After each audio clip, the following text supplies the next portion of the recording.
So I saw a news article, or I saw this thing over up on my Twitter, and I really gotta make a mental note to start following pages because I don't follow no pages over on Twitter. In fact, whenever I even have a big following throughout life, I would trim it down. I never had more than 20 friends on Facebook, even if you were my friend in real life. If I didn't fuck with you like that, I didn't keep you on my friends list. It was like a VIP pass. I gotta start following pages where I get news and certain content from so that I can be able to get this stuff to you guys. Anyway, hi guys, I'm Jason of Auglitical. I swim through politics so you don't drown too. I'm just a man trying to bring common sense in a world where common sense isn't so common. So over here on Pedestrian, because I had to track this story down because it's so fucking hard to find this story, over here on Pedestrian, we have the article, which is the subject we're going to talk about. 22-year-old man allegedly raped 18-year-old Sydney University student and filmed it. Oh no! Let's get it. Content warning. This article mentions alleged sexual assault. Darcy Nivison Clifton has been accused of raping and filming an 18-year-old University of Sydney student in his apartment who was so intoxicated she could barely stand up. He has pleaded not guilty to sexual intercourse without consent. On Wednesday 22, Clifton pleaded not guilty to sexual intercourse without consent over an alleged rape that took place in late 2022. Per the Sydney Morning Herald, prosecutor James Staples outlined the alleged event, stating that the student attended a party at a bar located in USYD's St. Paul College grounds.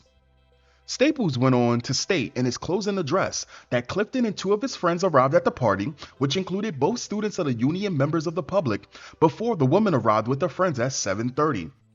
He said according to CCTV footage, the two groups were seen drinking together over the next 2 hours before they left at the same time, after the complaint was refused service. After the complaint was refused service.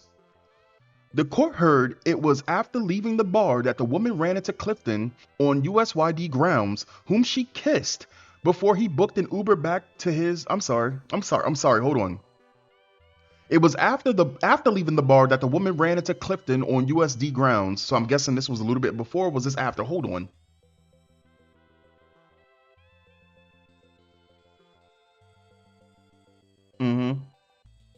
Okay. All right. So either maybe I'm missing it. Somebody clear this up for me. I'm a little bit tired. It is what it is. Either they were at the party and she went straight back to this dude's house, which people do, which is whole behavior, or whole behavior for guys too. If you're doing that type of shit, if you ain't got no real spark and you just going home with people's, it's whole behavior.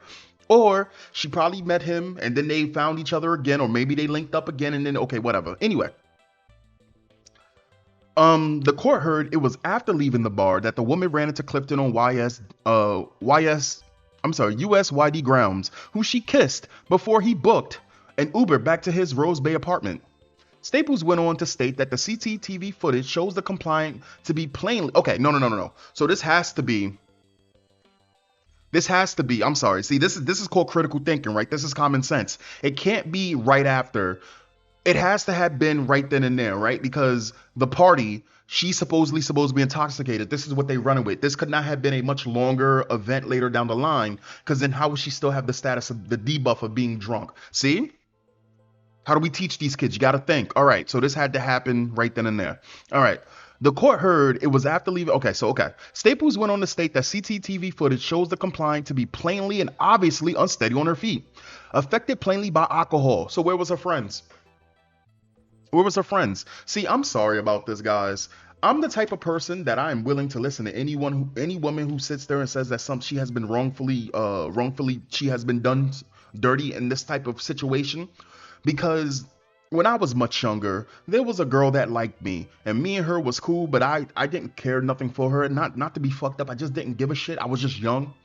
I ended up going and hanging out with my brother, my older brother. My brother started, he took me shopping, basically got my shit right, as at least whatever like that. Came back where I was on campus, looking fly or whatever the fuck it was, and girls who normally wouldn't say shit to me, all of a sudden started to give me attention.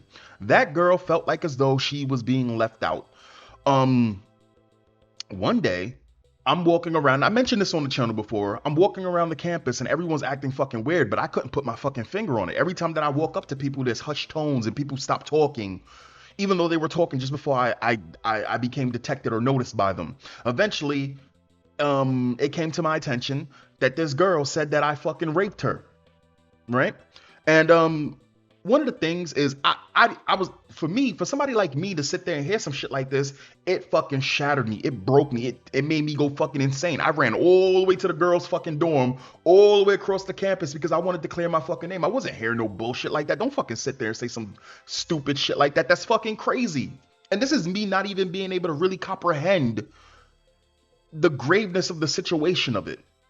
You get what I'm saying? But I just knew I don't want you fucking sitting there lying on me about no crazy shit like that. I don't need to do no shit like this. Now, granted, I'll keep it a buck with you. I did terrible things to that fucking girl. But it wasn't like as though it wasn't consent. The girls was grabbing up on the boys was grabbing up on the girls. Where her mistake was that she said, I'm sorry, she didn't even say it. Her friend said that her friend, the girl's friend, said that I sexually assaulted this girl because the girl was upset that I was getting attention from other girls. So not even the girl said it. It was her fucking friend. Her friend said that I sexually assaulted her friend because her friend felt like as though I was no longer giving her attention. See how fucked up that is? And I'm lucky. I'm so fucking lucky that I had a woman and her name was Maria. Maria, over on the Hawthorne campus. I'm gonna just give you a little fucking clue to where I was. Hawthorne, Cedar Knolls.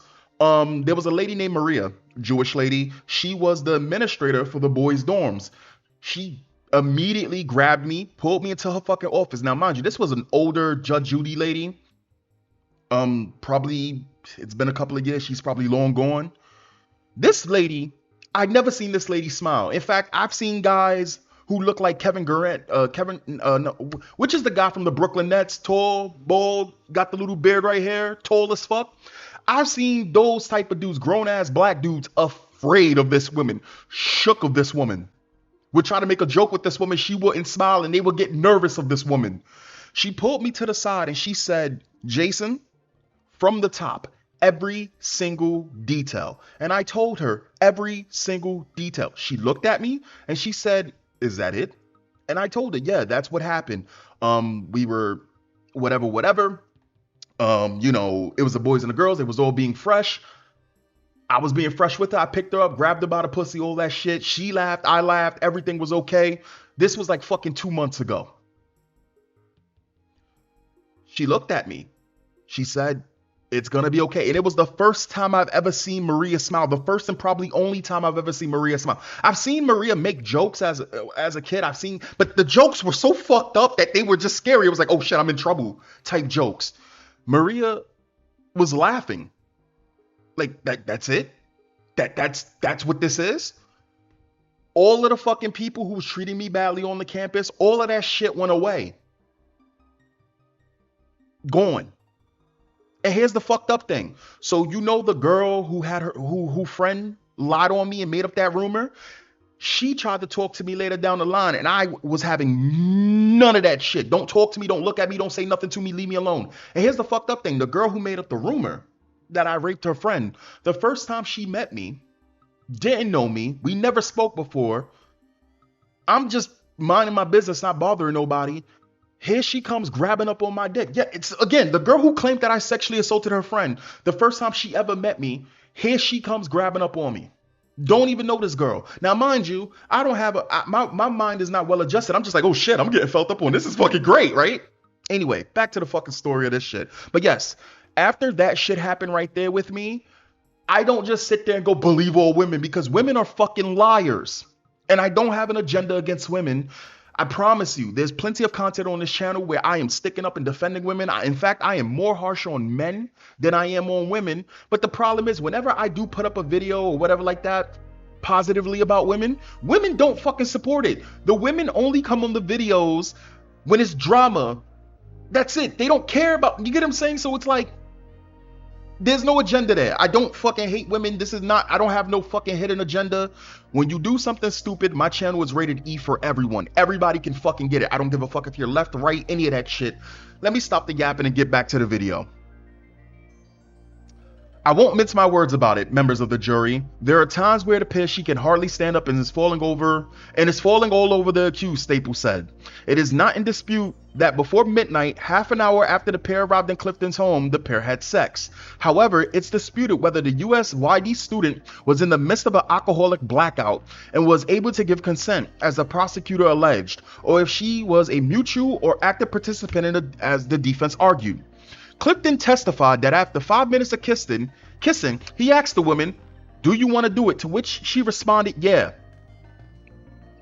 Again, you got these fucking women who will sit there and their idea of having fun is getting blackout drunk.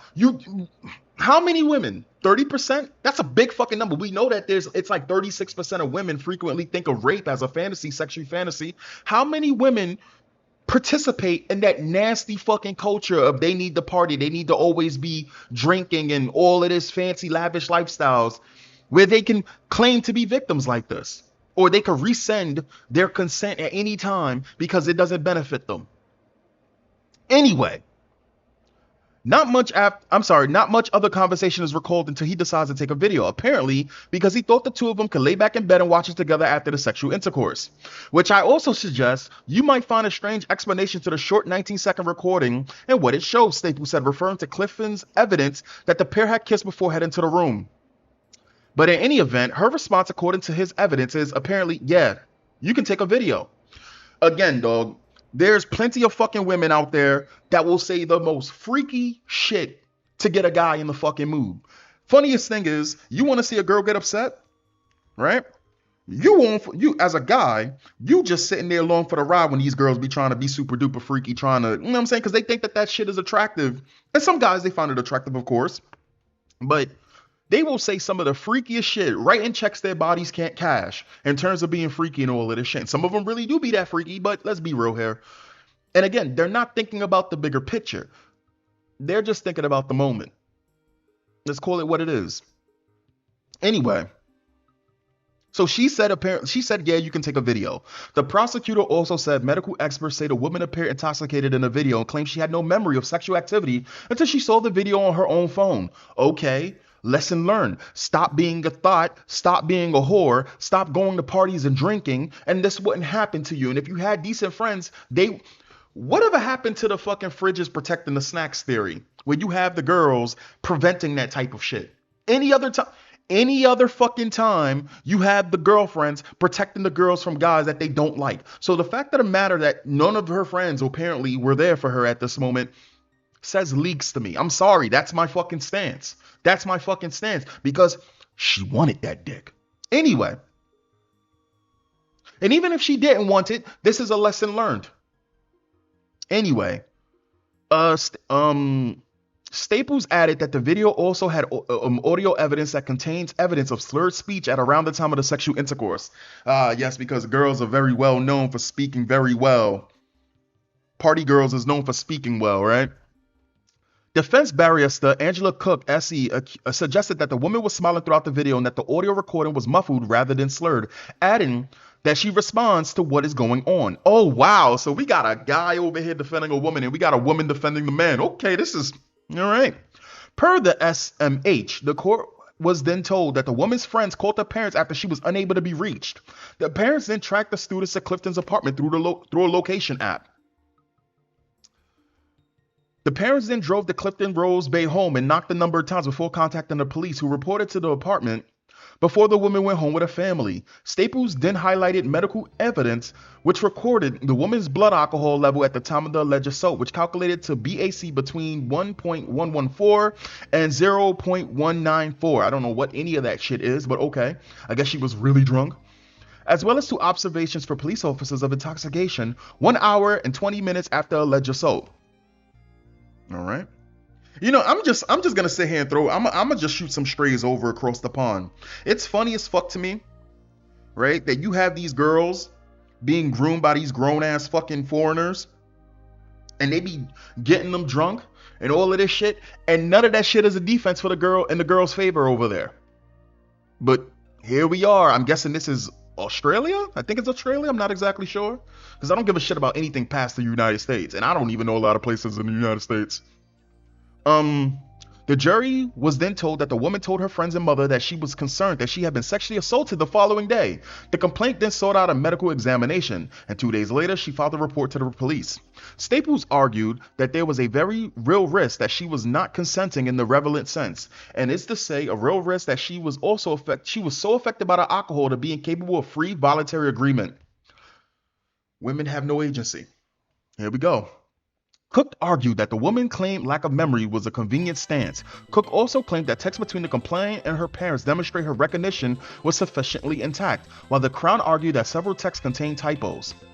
Judge Jeannie Girdman, SE, told the jury that it was not for the accused to prove the allegation was false, but for the Crown to prove them beyond a reasonable doubt. What? Oh, right. That's not America, where you're innocent until proven guilty. One more time. I'm sorry, maybe I'm getting this wrong, so please, somebody who's much smarter than me, because I don't claim to be the smartest individual in the world, and also I am fucking tired. Haven't been eating as much as I should, though I still weigh the same fucking way. Actually, I made myself some pasta with chicken breasts or chicken tenderloins with spinach, some red green peppers in there with some cheese. We got some green onion sauce up in that bad boy, so I'm gonna eat the hell out of this. But I notice I don't feel good, and this is crazy. When I'm losing weight, I don't feel good until I eat something fucking disgusting. My body, right?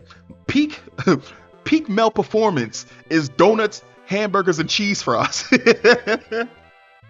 Anyway, again, so over there, they're sitting there and they're saying he needs to prove that he's innocent instead of proving that he's guilty. It's so ass backwards to me. Maybe I'm wrong. Girdham is expected to finish her summary on Wednesday when the jury will begin to deliberate the case. It's terrible, right? Now understand this. I have been trying to find this article on different websites, and every single fucking time I find the article, right, to figure out the outcome, I gotta fucking subscribe to some bullshit. Look at this. Look at this nonsense. Look at this absolute fucking nonsense, right? Look at this. You don't even have a choice. Look at this shit. You click on to find out about it, right? Look at this. Why can't you subscribe? This is what we call sexual assault of my mind. You're mentally trying to fuck me. You're trying to make me subscribe. They call that quid pro quo. Don't you guys care about that? This is fucking wrong. So I had to figure out the conclusion, or I found out the conclusion over on Twitter. So another young man has his life put on hold by a girl who changed her mind about consent. Here is the whole story from the SMH. A man cried and embraced his family as he was found not guilty of raping a University of Sydney student after a party at St. Paul's College campus, with the act filmed at the man's Road Bay apartment and later found on the woman's phone. Darcy Nevison Clifton pleaded not guilty to sexual intercourse without consent against the then 18-year-old following a dress-up party at a bar on the Sydney University grounds in late 2022. Darcy Clifton departs Darlinghurst Courthouse after a not guilty verdict for allegedly raping a Sydney University student. The 22-year-old faced a trial with 2 weeks worth of evidence in Sydney's Darlinghurst District Court. His family hugged and wept as he was acquitted of the alleged rape early on Wednesday afternoon. So my boy not guilty. Free my boy. He wasn't guilty of that shit, right? The 12-person jury retired at about 12 a.m. on August 13th to deliberate and deliver 2 notes to the judge in the following days, expressing they had been unable to reach a verdict.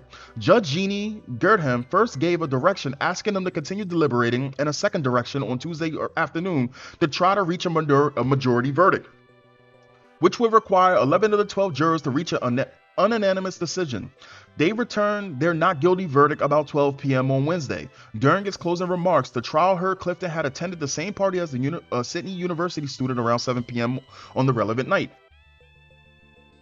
Defense barrier Angela Cook had argued the woman was a mutual, active, and agreeable participant, while crowd prosecutor James Staples submitted she was in the midst of an alcoholic blackout and was incapable of consenting. Delivering her closing address, Cook argued that the complaint was not too drunk to consent. She said CCTV footage of the pair walking from the university grounds to Uber showed the woman actively and enthusiastically participating in passionate kissing. Again, the way that it works is that when it comes down to these fucking low quality women, and this woman is a low quality woman, she is a whore in the making, right? What's her body count? You know what? Let me not even go there. Because that's fucked up. I'm gonna just sit here and say this. If this girl was scouted for $1 million deal after that video was shown and she was making money, she would find it as empowering. She would embrace that. She would embrace her being a whore. The thing is, she does not like the aspect that something like that happened and she does not benefit from it because she probably has somebody over at that university that she likes. And somebody out there is like, yo, you know that girl over there? Yeah, she a hoe. She a hoe. She just went to that bar and she went with that dude. Yeah. Because we've seen it time and time again happen. The girl likes a guy, and then she finds another guy that she probably likes more, or probably she wanted to be. Maybe she was fit. Maybe she wanted to rock the boat. You know what I'm saying? Maybe she wanted to be a little freaky. Probably had a guy that she liked, got a little drunk, felt, oh, I can do whatever I want. I'm on the top of the world. Saw some guy that she was like, okay, yeah, I want to have sex with this guy. Fucks with that guy. And then when she comes back to her senses after seeing that she doesn't benefit from it, and this she could probably be exposed.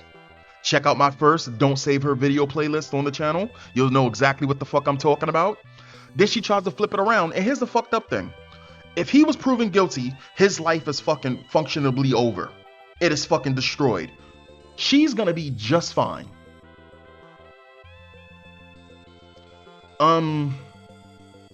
Actively and enthusiastically participate in the passionate kissing that Clifton was also seen stumbling, and that their intoxication eased from there onwards.